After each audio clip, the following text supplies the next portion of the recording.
We come forth not to get you to believe anything. We see great diversity in that which you believe.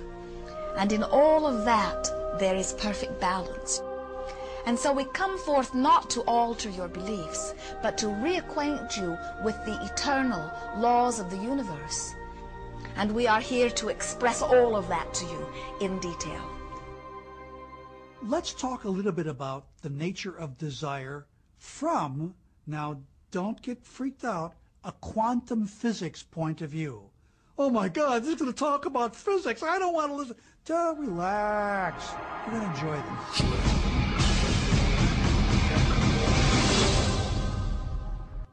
When we look around us, even at our own bodies, what we see is the tip of the iceberg. We could say the classical tip of an immense quantum mechanical iceberg. Everything in the universe is energy. Your body's energy. The room you're living in is energy. Everything you want is energy. And that's not a new idea.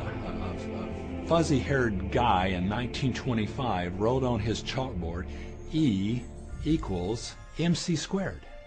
And we couldn't grasp what that meant. What that says is on one side of the equation is mass and light and everything that we perceive, but it all equals energy. Everything is energy. And let me help you understand that just a little bit. There's the universe, of course, and our galaxy, and our planet, and then individuals, and then inside of this body are organ systems, and then there's cells, and then there's molecules, and then there's atoms, and then there is energy. So there are a lot of levels to talk about something on, but when you get down to it, everything is energy. There's enough energy sitting in there, in one atom, to do amazing things, to possibly even open up the doorways to lighting an entire city. Think of this for a moment. Take your hand and look at it. Now your hand looks solid, but it's really not. If you put it under a proper microscope, you'd see a mass of energy vibrating. And so everything is made up of the exact same thing, whether it's your hand, whether it's the ocean, or whether it's a star. The colored paper with ink on it is not money. It's just energy. And so part of the illusion that we're living in is that, these things are solid. They're not solid. Neither is a piece of wood, neither is a rock. Get the proper microscope and go and look at a wall.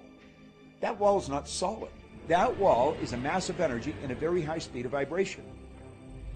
It feels solid because of the vibration, the rate at which the molecules are vibrating. Everything in the universe vibrates. In other words, everything moves. We live in an ocean of motion.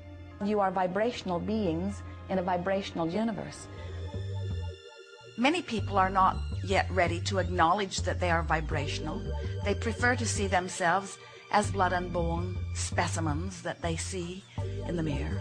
And we want to remind you that everything that you observe with your physical senses is vibrational interpretation. In other words, you hear because your ears translate vibration.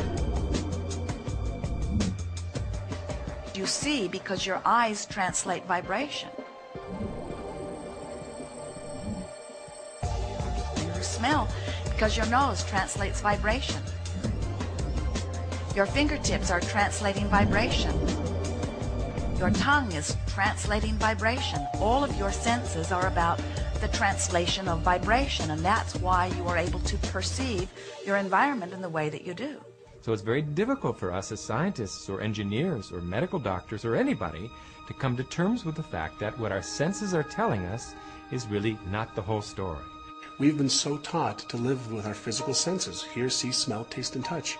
But our physical senses lie. Our physical senses don't tell us the truth. If you only judge by your sensory factors, you'd believe the sun took a bath in the ocean every night and burrowed through the earth and was reborn on the eastern shore the next morning. I mean, the ancients used to believe that, but now you know better than that. If you judged only by your sensory factors, you'd believe that train tracks met in the distance. But you know better than that, and you turn away from your senses. If you lived only by your sensory factors, you'd believe that a dog whistle made no sound. But you know better than that, so you turn away from your sensory factors and you stand out in your yard and you blow away. And yet how many times, if we're not careful, do we find ourselves living at nothing more than the sensory level? If we take a look at everything in the universe, we know from a scientific perspective is made up of something called energy. So what do we know about the properties of energy? Number one, all energy has a vibration. All energy has a vibration. It emits a frequency. We are frequency generators.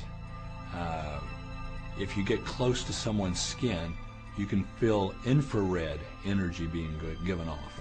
If you look at them, you're seeing light energy given off. We now have scans where you can put a machine around somebody's head instead of putting the electrodes on their head, and perceive and record the energy that their brain is giving off. The most potent form of energy, by the way, is thought. It penetrates all space and all time. Every thought has a frequency. We can measure a thought. What most people don't understand is a thought has a biochemical and bioelectrical property.